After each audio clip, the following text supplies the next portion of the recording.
Good morning, and welcome to the Black Mesa Transit System. Half-Life comes out, it changes the PC gaming world. It's the most amazing game ever made for its time. And two college kids took Half-Life and made this game called Counter-Strike as a free modification that you just download. At the time, I was really interested in counter-terrorist forces. That level of sophistication in terms of the weaponry, in terms of the tactics, I thought that would make a great theme for a game. Early on, we had to beg people to help us out. Even just to get playtesters, we had to beg people, hey, do you want to come play our mod? And a lot of people would be like, no thanks, not interested. So we just kind of put it out there thinking, you know, a couple hundred people might think it was cool. I guess it wasn't until maybe 6 months after we released the very first version that we saw that this game had a potential to become something really bigger than we expected it to. The fact that it was this cool new shooter that was multiplayer, I think that's what really interested me in the game.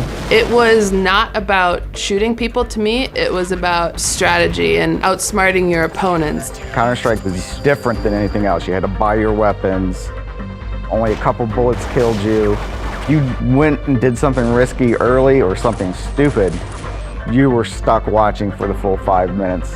This wasn't a game for the faint of heart. This wasn't a game for people who wanted to respawn as soon as they died. Your actions in Counter-Strike matter. Early on when we were developing, the community feedback would basically color our next beta release. There was so much energy at that time and so many fans who really felt like they were part of the development. People were just submitting so much content. We were getting maps, I don't know, maybe 100 a week.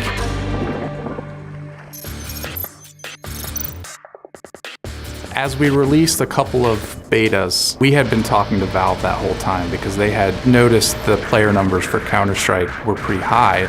Counter-Strike came out and immediately was at 8,000 simultaneous peak players.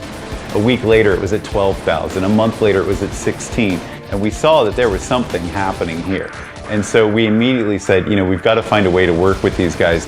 And it was really cool to be talking to Valve at that time because we kind of idolized these guys. We loved Half-Life, we were fans of Valve.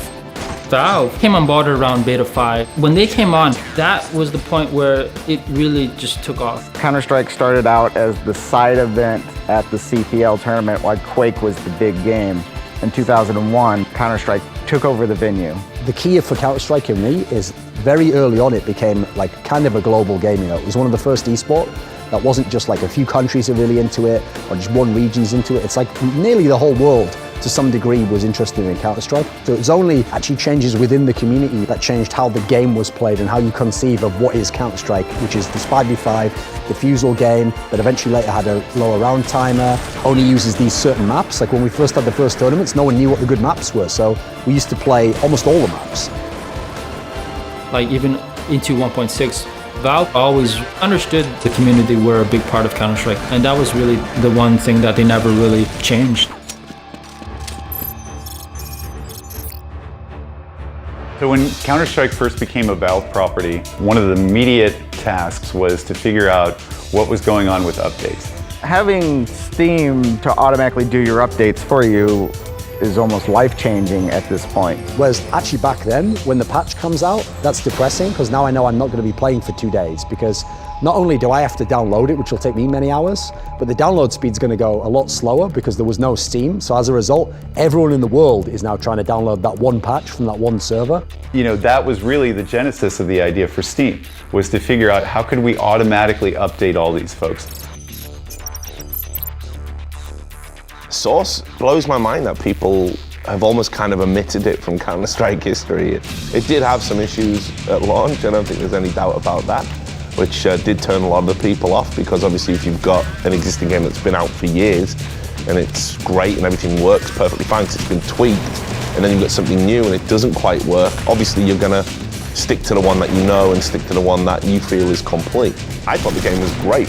I had lots of fun. I met like really cool people who I'm still friends with to this day through playing Source.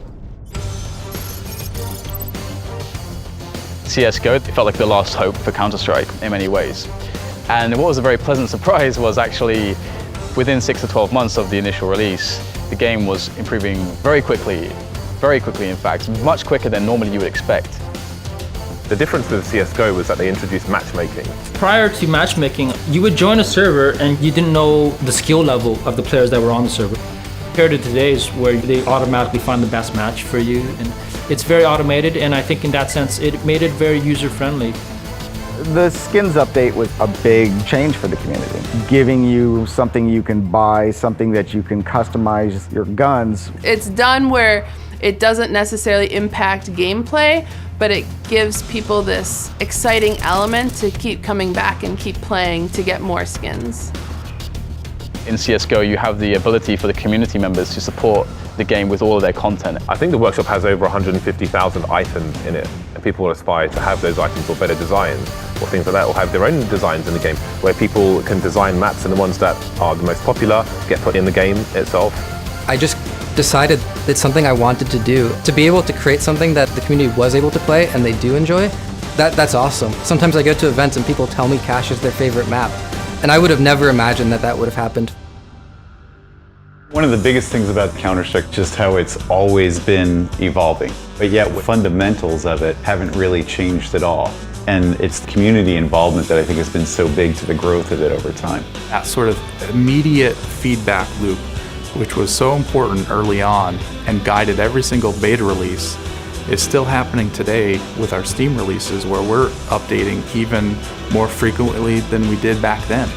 The core that Counter-Strike has, that almost no other esports game I'm aware of has actually, is that on the most simple level, people intuitively understand the concept of a person versus a person with a weapon, but the more you bring to the table, the more you take away with Counter-Strike. That is one of the most absurd things I have seen. It's the kind of game where you're always on a quest to be better, best in your region, or the best in your continent, or the best in the world. This game has a history which spans people's lives. There are many steps to the ladder, and the ladder has no end. I think the reason Counter-Strike is one of the greatest games of all time is there is always something new to learn. Like a new smoke, a new flashbang, a new boost where you can see a part of the map people didn't think you could before. There's so many different and valid ways to approach the game. Sometimes you see teams from China versus teams from Sweden versus teams from the US, and they all have these different approaches to the game. And now we're in a position where we're getting $1 million tournaments, interactivity, in-game items. With each version of the game, through each generation of gamers, Counter-Strike has just continued to grow. I don't think it's going to go anywhere other than bigger and better.